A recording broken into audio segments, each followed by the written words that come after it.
Welcome back to Shield of Faith Church Unplugged. Today we have with us again Carla Salazar, who has her master's in guidance and counseling and is a certified school counselor and the children's pastor here at Shield of Faith, along with Pastor Scott Cummings, assistant and youth pastor. And tonight, for the first time joining us here at Church Unplugged, we are excited to have the lead pastor of Shield of Faith, Frank McElhaney, with us. Tonight, we're having an open and honest discussion on stress and trauma. My name is Tanya Cummings, and I'll be your unseen host for tonight's discussion. We encourage you to ask questions in the comment section. Be sure to leave a comment introducing yourself and letting us know where you're joining us from. With that being said, let's get unplugged and dive on in. Good evening, guys. How are y'all? Hey, how's it going? Everybody make it through the day all right? Do we have stress we got to talk about? I walked it out today. It's super awesome to have you with us, Pastor. It's good. Good. From well. Everything good. Good. Awesome. All right, Carla, we are excited about the opportunity to hear this along with Pastor Scott when it comes to stress and trauma. I know we were having some good conversation. I was enjoying our conversation before, like the pre-conversation. Okay, Scott, do you have a definition of trauma and stress? I'm excited. I love Scott's definitions by Scott. Go. They are. All right. Stress can be defined as the degree to which you feel overwhelmed or unable to cope as a result of pressure that are unmanageable. Yes. Trauma is defined as a deeply distressing or disturbing experience. Yes. So one of the reasons I wanted to talk about stress is because I feel like right now we are under a lot of stress as far as what the way the world is right now. And then trauma, they kind of go hand in hand, like that deep stress, causes trauma. So stress can be positive, right? Like it can be positive. You can like that, stressful moment where that adrenaline kicks in and you're like taking a test or, I think our bodies are made to handle stress. And then there's that tolerable stress, but then there's a toxic stress of it's prolonged, and that can be a traumatic event or experience. What have you guys experienced when it comes to stress and what's going on in the world right now? Don't speak at once.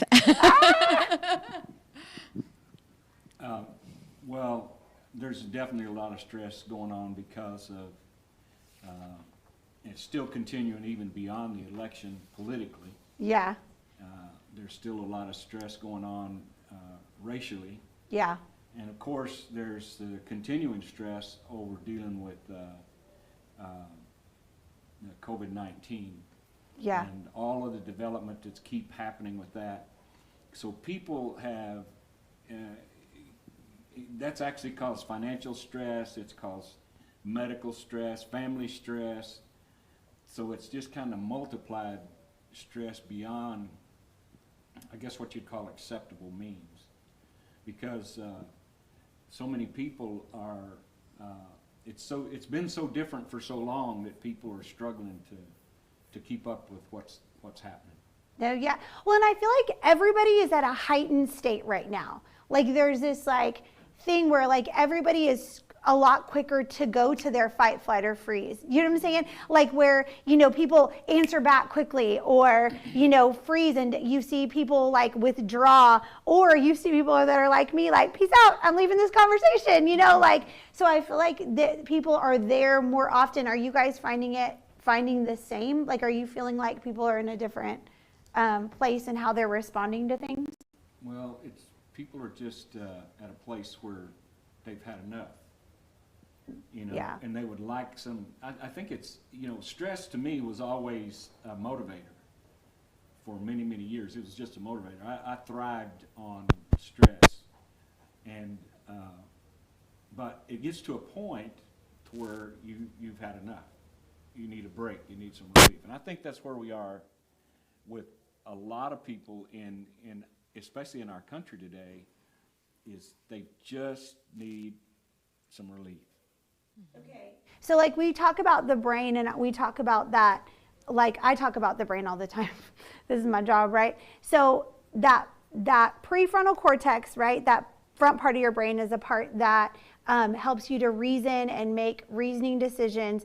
And then whenever you go to that fight, flight, or freeze, like you flip your lid, and the amygdala, the part of your brain that's trying to keep you safe, and we talked about that, like turns on, right? And so we got to get, and I feel like people say things and do things that are not in their norm because they're acting out of this part of their brain instead of acting out of this part of their brain. So what can we do? Like, what do you guys think that should be happening to find some of that relief? I think a lot of it needs to be there.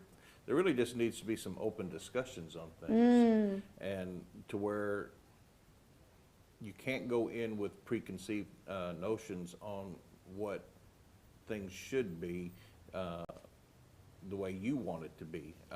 A lot of this there needs to be just an open dialogue where people can talk and express. Some of these things you just say what's on your mind, and then go from there and move on. And then part of it is kind of a lot what was being said earlier is that normalcy.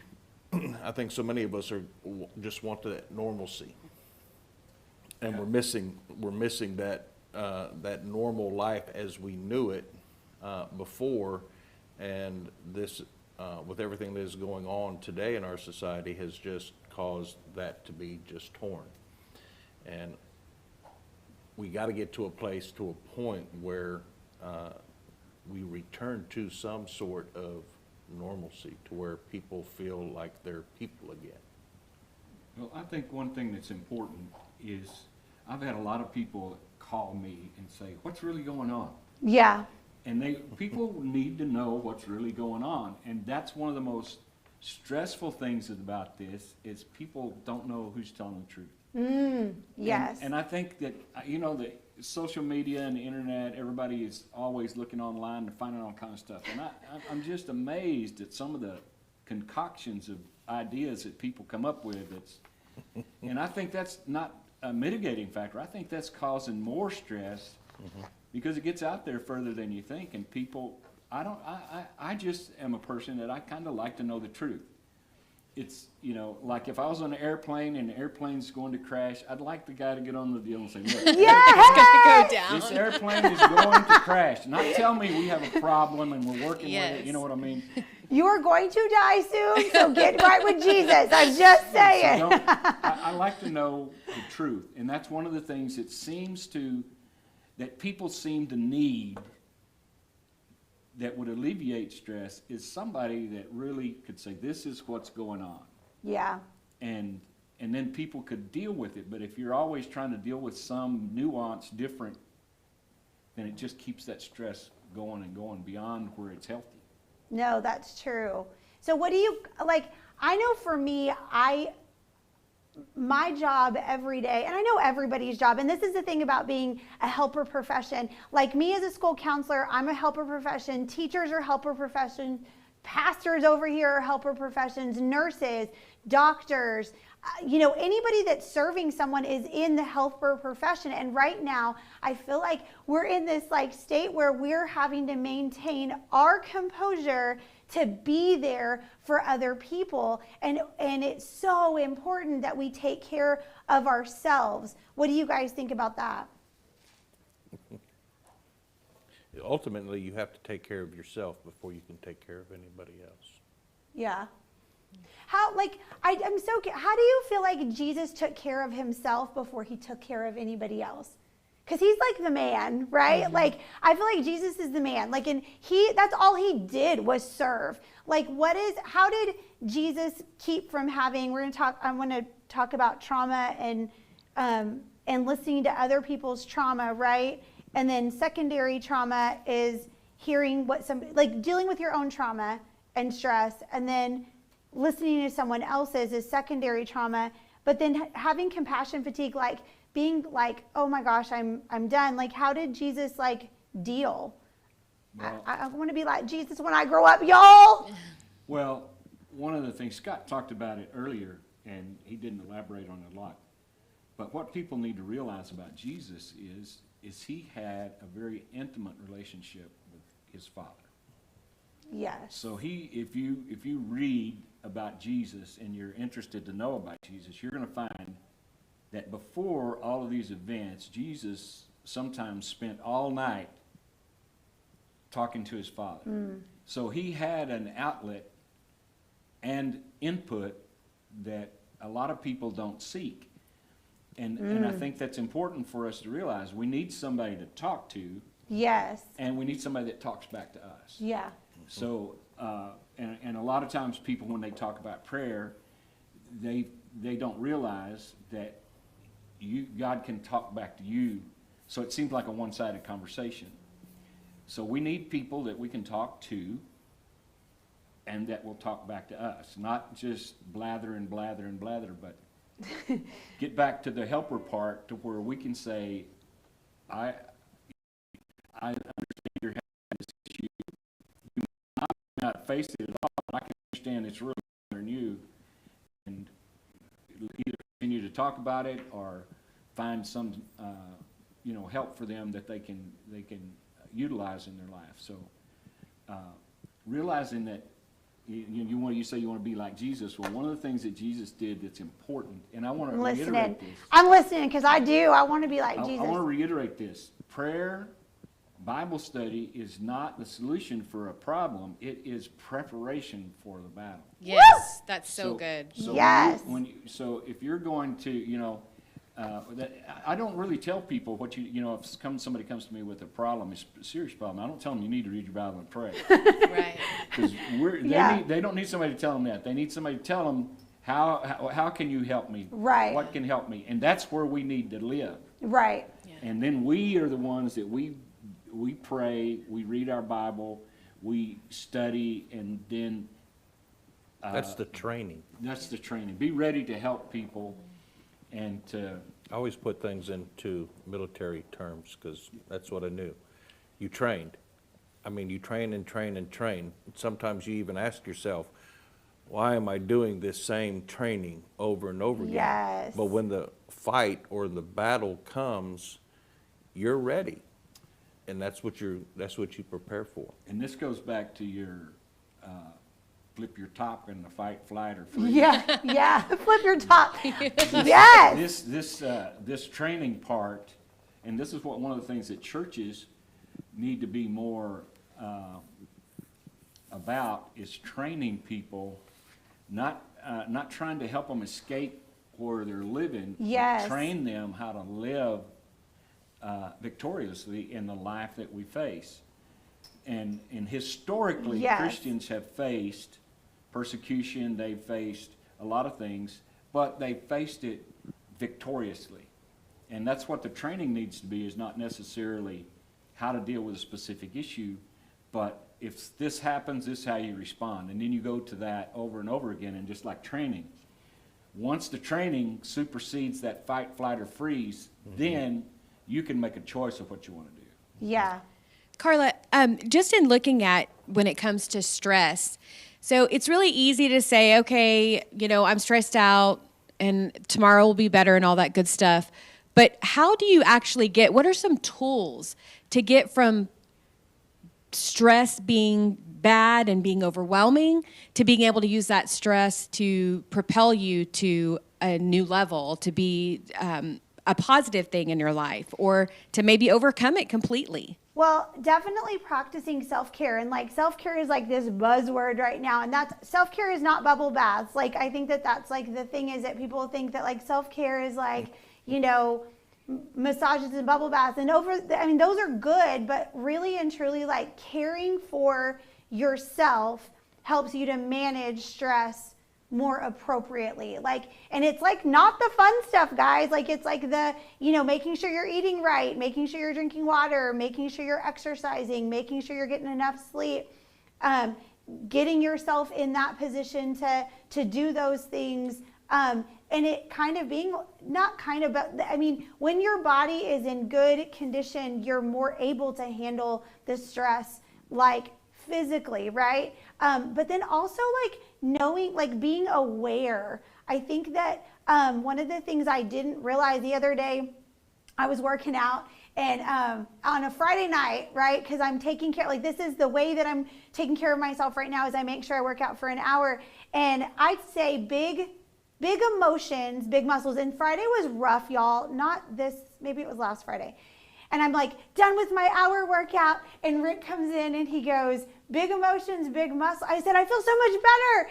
I was like, I feel so good. I didn't realize that I was feeling bad. You know what I'm saying? Like, I didn't realize that I was carrying some of the things that I was carrying work with me. I was carrying some of the things that the kids had talked to me about with me. And don't get me wrong, I pray, like my goal is to pray without ceasing and pray for these babies. But I didn't realize that I was carrying it until after I had done something that I was starting to train myself to do every day. And I was like, I feel better. And, then Rick reminded me, you always say big emotions, big muscles. And I was like, it works, it does. So like making sure you plan and care for your, and I mean, it could be, for me, exercise. For someone else, it could be a motorcycle ride, right? Like, it could be like, making sure that you're doing those things regularly and having those outlets so that you realize that the stress, because sometimes you don't realize that the stress is getting to you and that it's becoming toxic, right? Like, and then you don't want to get burnout. What do you guys think? Well, I think there's different kinds of stress. And I'd like to mention one of the things, like if stress is not always harmful. In fact, like if you're fixing to go into a meeting and you're going to have to do a presentation, you got an hour to get ready, then you're going to be on the top of your game and you'll do your presentation. But the kind of stress that's bad for you is when you got $1,000 worth of bills to pay and you got $200 in the bank. Yes. So that kind of stress begins to just push you down, and if you're not careful, it'll start leading more to depression than stress. So you just have to watch, and when you talk about take care of yourself, a lot of people in this world right now don't feel like they can take care of themselves. That's true. They don't have time for self-care. Yep. They're struggling to make a living. They're struggling to do things. But you just mentioned you work out, and I'm assuming you do it at home. Yeah. So you work out at home. You do something like that. Since I've had to do rehab on my knee, well, I've been working out every day, and guess what? I feel better. It's not, trust me, it wasn't on purpose. They told me I had to. but it had an unforeseen benefit to me that because I was stressed out having to stay at home and not do anything, and so there's a couple of different kinds of stress, and you need to realize that some of the stress is saying you need to step up, this is going to be cool, and the other stress is saying you can't do this, you're going to be, you're covered up, you're doing it. When you start having those kind of feelings, then and self-care, you're talking about me when you ride a motorcycle, because that's what I like to do. If I've had enough someday, I just go fire it up and I take off, and 50 miles later, I'm better, And in fact, when my wife, Janet, passed away, I just get on my motorcycle and I'd drive until I got okay, and then I'd turn around. Sometimes I'd have to rent a room to come back, but the deal is that is a release for me, because not only when I first take off, everything's all in my head. It's probably like you're running, it's all in your head, and then as you go down, you see this tree and you see that. And all of a sudden, your perspective changes from intro to, hey, this is much cooler than I thought, and you start connecting more with what's out there instead of what's in you. Well, and I find that my prayer time is more like my connection, because I'm so in, and I don't want to even, I'm not a person that thinks a lot, but like I'm bearing the weight of something that I shouldn't be, and I start running, and then I'm able to start connecting, and then I start talking to God. Yes. And then our conversation begins to happen. But my body has to be moving in order for that to be happening, because for whatever reason, for me, that's my thing, right?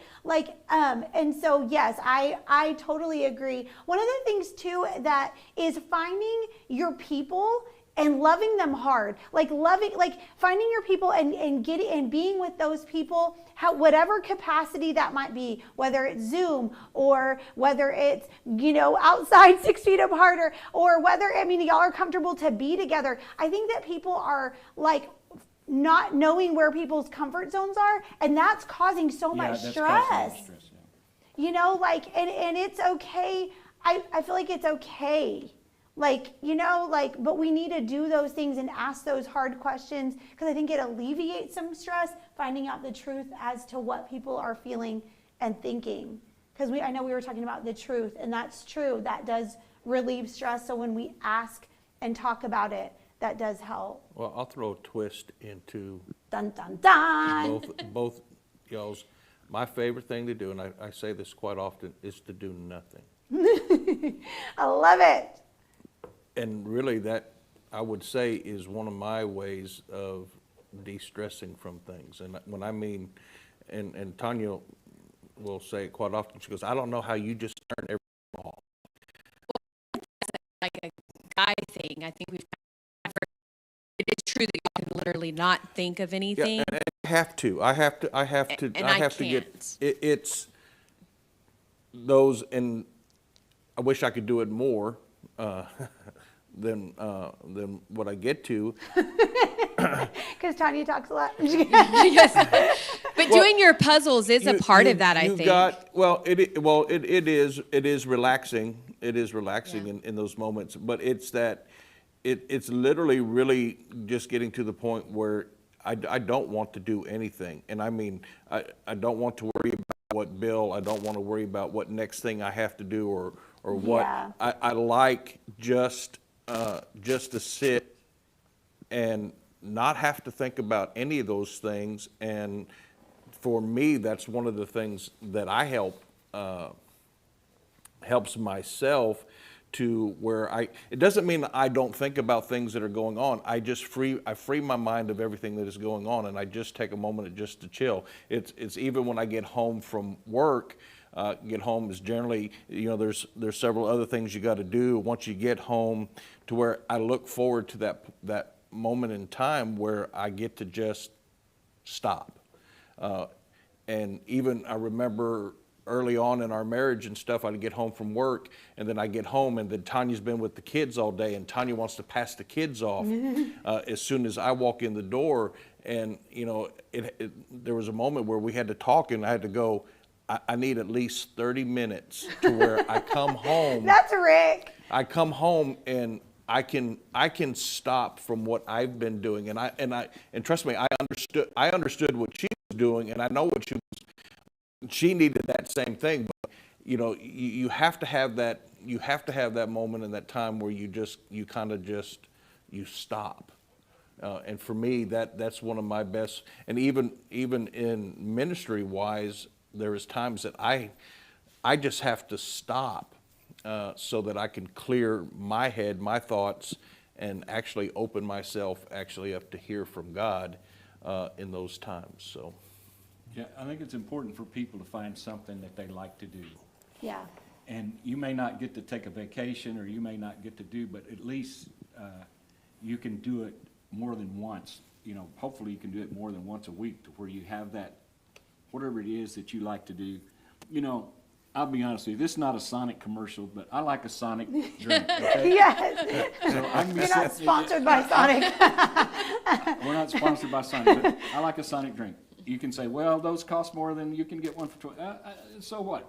I like to go, and I like to get in my car and go over there, sit in the little deal, and wait and get my soda, and then I can drive, and that helps me just calm down. Yeah, Gloria says everyone has to find their own thing that helps it, them release yes. their stress. It's different for everyone. It is, absolutely. So the thing is, And I too, didn't though- mention my Bassett. Aw, So his Brooke and Aggie Ashlyn, girl. I didn't mention Aggie, so, but she does help. Well, and how do you give yourself permission to, when we were talking about, you had mentioned that, you know, like people are just doing life super hard right now. And how do you give yourself permission to go, this is the one thing, or these are the few things that are going to help me care for myself so that I can make it to the next day? Like, how do you give yourself that permission? Because I mean, I know what I say. I'm gonna say you do it anyways, because I don't know, I wouldn't survive. Like, it's the way I think of devotion. Like, I do my devotion even when I'm running late, because I would not make it through my day without my morning time with Jesus. Like, I mean, I would rather go without mascara, y'all, than not go without devotion, and that's hard. I mean, devotion, mascara. But like, how do you give yourself that permission to care for yourself? Because that's hard. For some people, that's really, really hard. Sometimes that's hard for me. That's Let what me say you're- just two things. Let me say two things real quick, and I'm gonna be quiet. We don't want you to be It's hard for quiet. me, but one, It's hard for me. one you have to realize is that you're worth it. Number two, you have Yes. to realize that you deserve it. That's Yeah. awesome. No matter man. what you have or don't have, no matter you are worth that little bit of time it takes for you to get better or to get distressed, and you deserve that time. No matter what anybody else thinks or says, you deserve that time to do that little bit that you need to do to help you drop that stress level. Because people feel guilty. I'm glad You that don't you need to said. feel guilty, that's I'm right. glad that you said no matter what anybody else thinks or says, because as a mom, like, you feel guilty, like, or as a parent, or as I have a million things to do and I have all these hats. You feel guilty, you know, like, and so I mean, I had to stop feeling guilty, and I had to Yes. ask them to work out with me. I'm like, I'm momming this way. Everybody come do it with me. But because that's starting to be a non-negotiable for me, because that helps me so much. I mean, other than devotion, but I had to do that with devotion too, y'all. I had to do that with devotion too. I had to go, I'm momming this way. And you know what's neat is now the kid that wakes up early enough actually crawls into bed and does devotion with me. Yep. Because I did not say, I'm not going to do this anymore because you need me. And that to me was a powerful thing as a mom, because I would just be like, no, I'm doing devotion no matter what. Like, I need this time with Jesus so I don't kill everybody. I'm just kidding. I'm not going to kill anybody. But so I don't like lose my mind. Yeah. Like, I need this time with Jesus. Well, Jesus said when they broke the box and put the perfume on him, they said, shouldn't we have sold this to feed the poor? And Jesus said something that it pays for us to pay attention to. He said, the poor you always have with me. But I'm only here for this. So you need to realize you're always going to have needy people. You're always going to That's You're true. always going to have people that are, and Wanting you some may of be your time. you may be needy yourself, but you still are worth taking some time to do something you like, and you deserve to be able to do it. Well, I think even as a spouse with my wife, I know when my wife needs a break. Sometimes even before my wife says she needs a break, Yeah. I can tell. And even as much as I like to do nothing,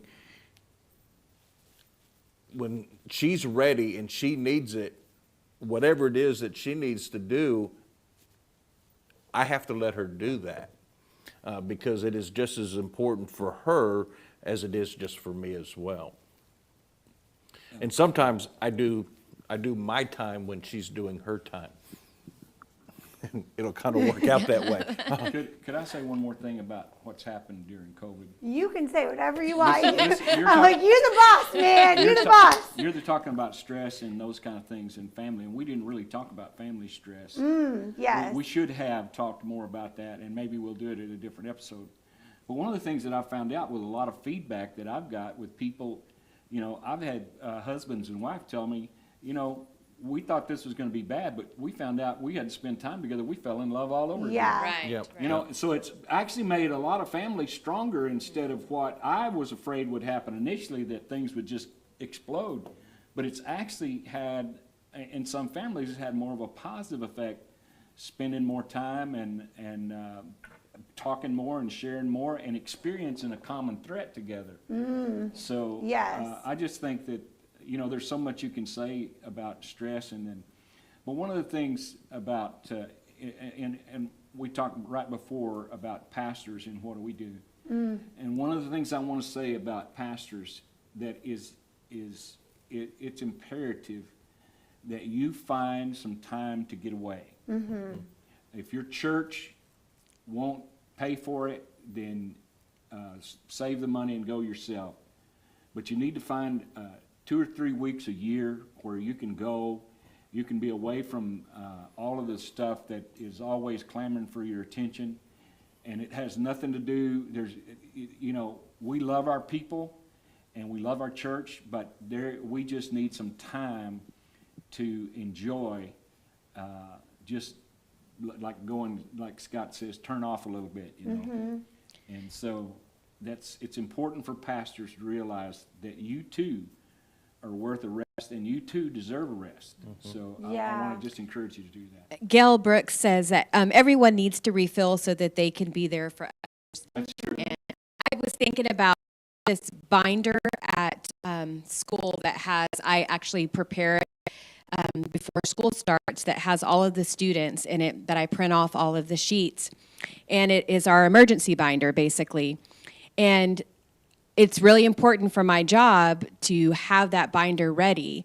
Having that binder ready helps me to be able to help all of our children and all of our families, because Yes. in a case of emergency, I'm going to grab that binder. I'm going to have that. It doesn't matter whether or not we have a computer or not.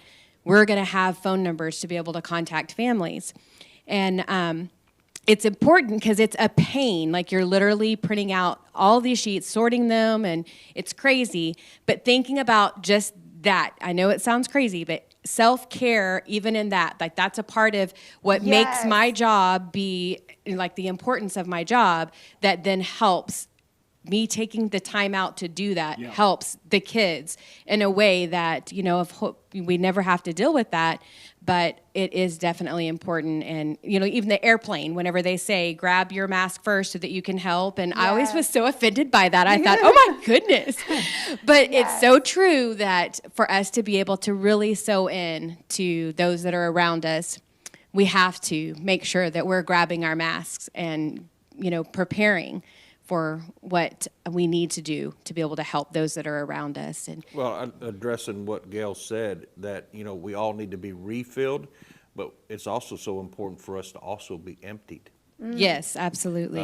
Yeah. Because we can never be totally refilled as long as we don't empty ourselves. And I think so many times what we do right now in life, I think I could preach on that. where what helps us why we say we stay so stressed is because we're not truly emptied at all, and we just empty ourselves to a little point, and then we refill to the Yes. and we're not, and you have to get to that point where you totally are empty, so that you can, and I would use the word refreshed instead of refill, because you need that. So it's so important in your life to To be able to do that. be refreshed. Well, we have come to the end of our evening, but so that means that we already know next week's topic. We're going to have to revisit that.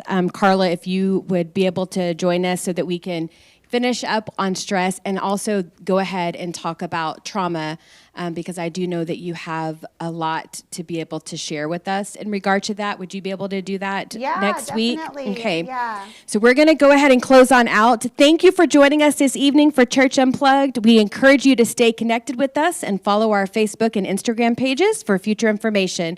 We hope you join us again next week for another topic on stress and trauma, and we pray that you have a blessed week. Bye, y'all.